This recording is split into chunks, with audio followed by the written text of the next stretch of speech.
Welcome to Rebelling, a podcast for neurodivergent adults who know life's not all about being normal. It's about being human. On this podcast, we'll explore what it would be like to live in more neurodivergent affirming ways, how to recognize ourselves more and more in the world around us, and feel like we make sense. This is our place to talk, research, imagine, and create a world that includes us. Make sure you subscribe so you can be part of it all. I'm your host, Amy Not Parrish. Let's stop playing it cool. It's time to start rebelling.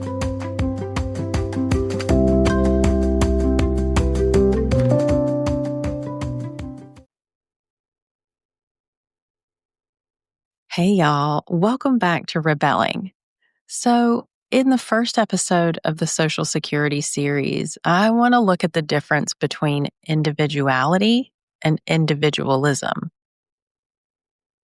How we've been told living independently, making it on your own, means we're free.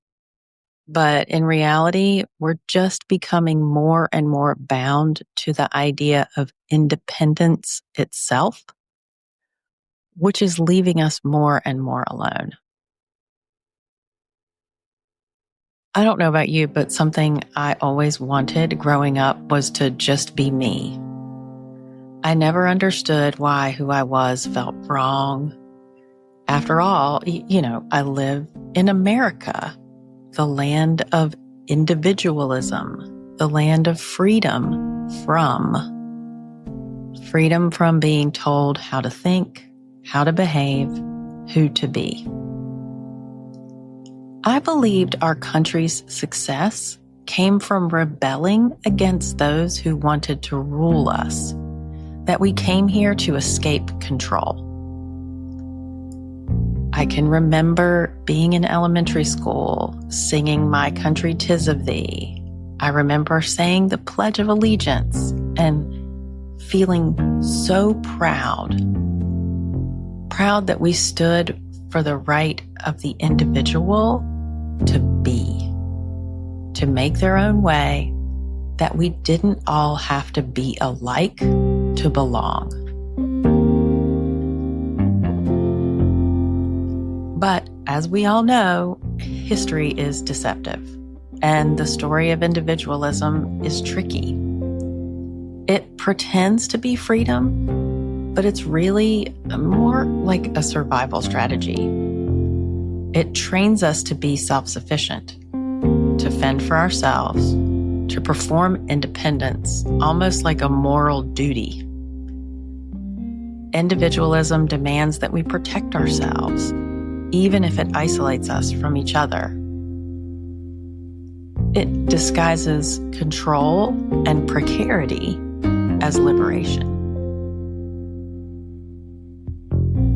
I think it actually pretends to be a desirable identity, but instead is actually a way we are divided and isolated. A belief system that has been twisted. But then I kind of wonder if that was maybe the point all along.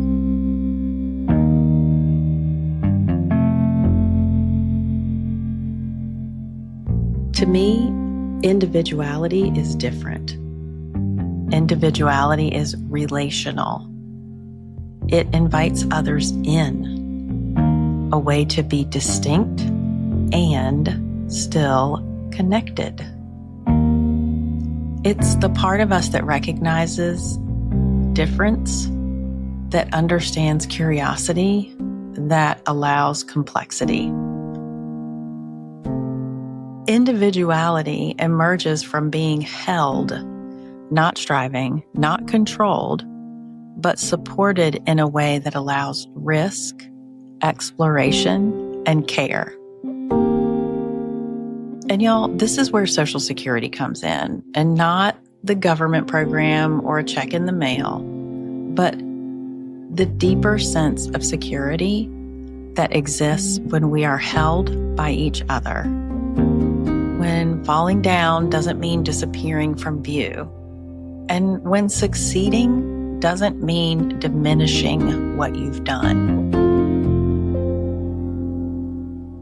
Imagine what if your life, your failures, your experiments didn't depend solely on your strength, your work, your ability to survive alone? What if your survival and your freedom was relational, built through trust, care, and mutual support? What if it wasn't survival at all, but mutual thriving?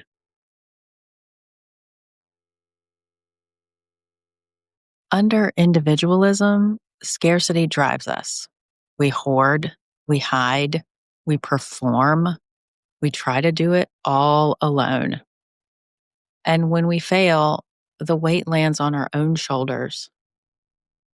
That's what I lived as a child, as a parent, as a partner, as a friend. This myth of independence made me believe I had to be enough on my own. And when I wasn't, I blamed myself. I shut down, hid my struggles, and convinced myself that needing anyone was a weakness, which will be a whole other episode.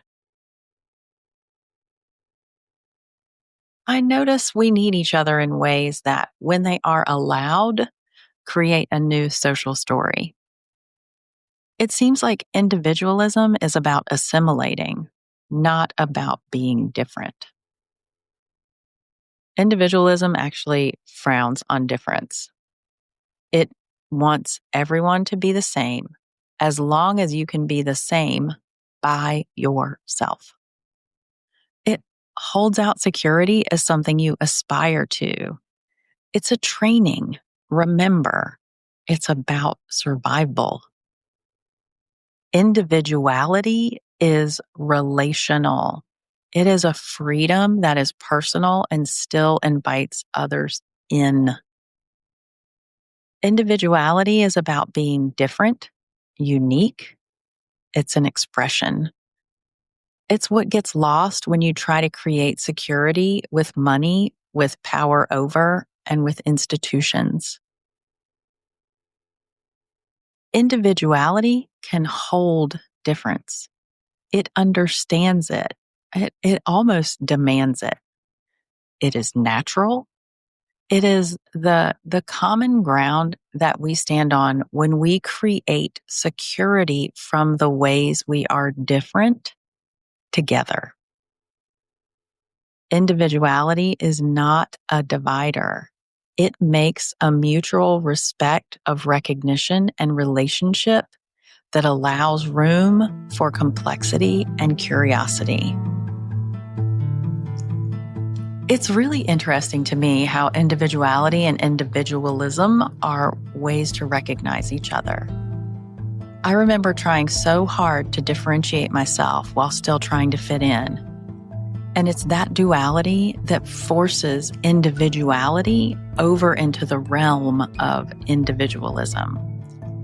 It says one thing, but means another. That was such a confusing place for me, trying to do everything myself, being more and more self-sufficient, and somehow still failing anyway. I believed that if I could just do it all myself, then I would fit in. So I shut myself down more and more. I hid the ways I struggled and the things I didn't understand.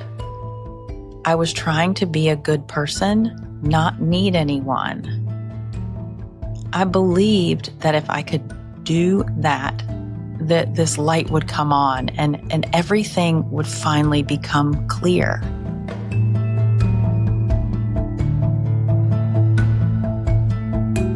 I knew I was different. I felt like that was wrong. I didn't understand how to do it my way, but also do it the right way. I think now that individualism creates a myth of security that relies heavily on failure and self-blame. It gives us control and yet leaves out invisible interdependence. acts like those things don't even exist.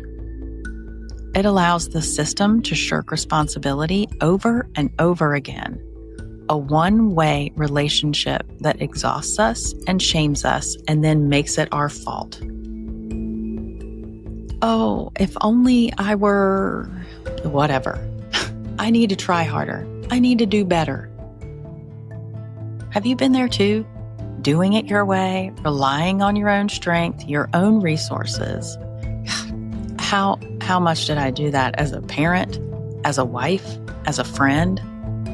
What did that take away from my connections with my children, my husband, my friends? How did not needing anyone keep us all more alone? So the idea I'm exploring now is how individuality can replace individualism as a way of seeing ourselves in the world.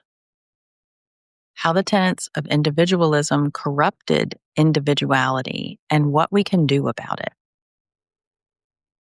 I'm imagining what it would be like to let go of the judgment and shame it takes to be in a society that upholds individualism as gospel, and instead free fall into the individuality like a spiral into the depths of humanity we've never experienced before. How human can we be? How natural can we get?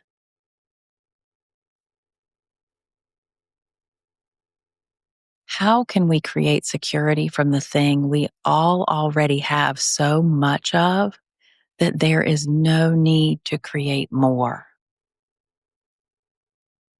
What are the ways we can recognize ourselves in one another, even as we embrace our curiosity about being more and more ourselves and become secure from the resonance of our relationships, not from our monetary wealth? When social security enters, when we are held by each other in meaningful ways, the story changes. Individuality can flourish. We can take risks. We can experiment. We can be curious, complex, different. The ground we stand on isn't made of fear and self-surveillance. It's relational support, trust, and recognition. Social security is a way to create long-lasting, substantial, and reliable security that bases its success on relationships, not institutions.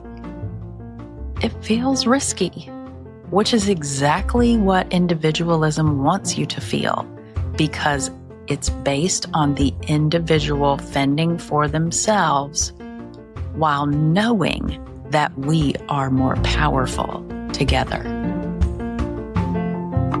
Under individualism, scarcity drives us.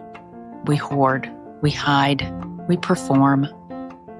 Under social security, scarcity doesn't rule us.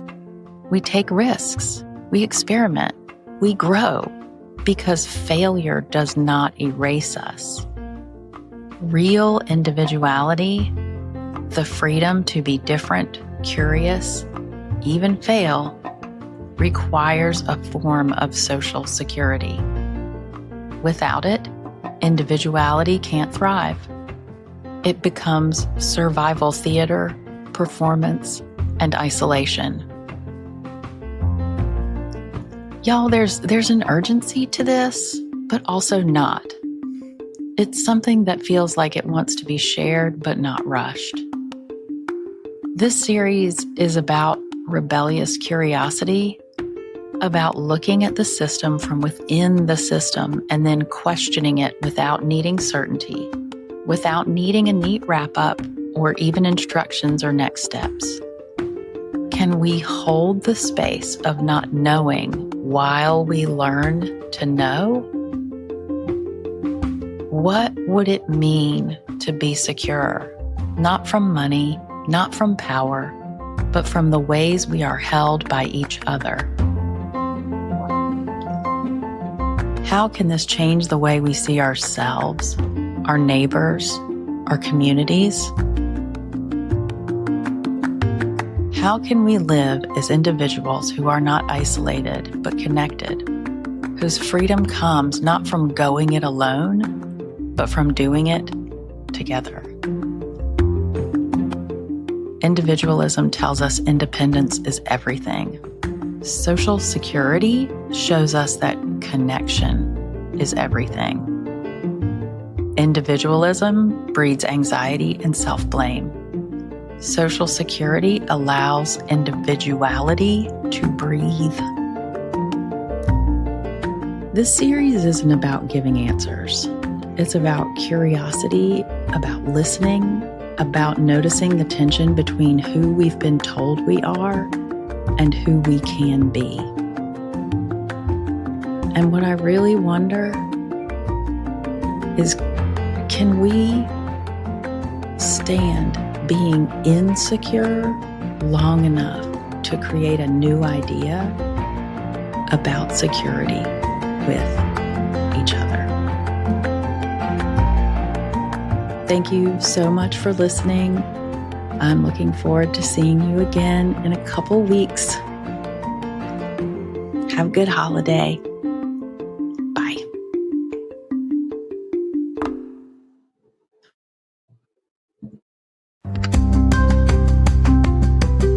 Thanks for taking the time to listen to Rebelling.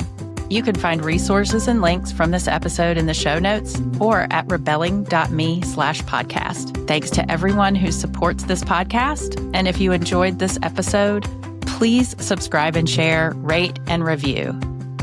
Next time, we'll continue our conversation about neurodivergent life. Until then, keep rebelling.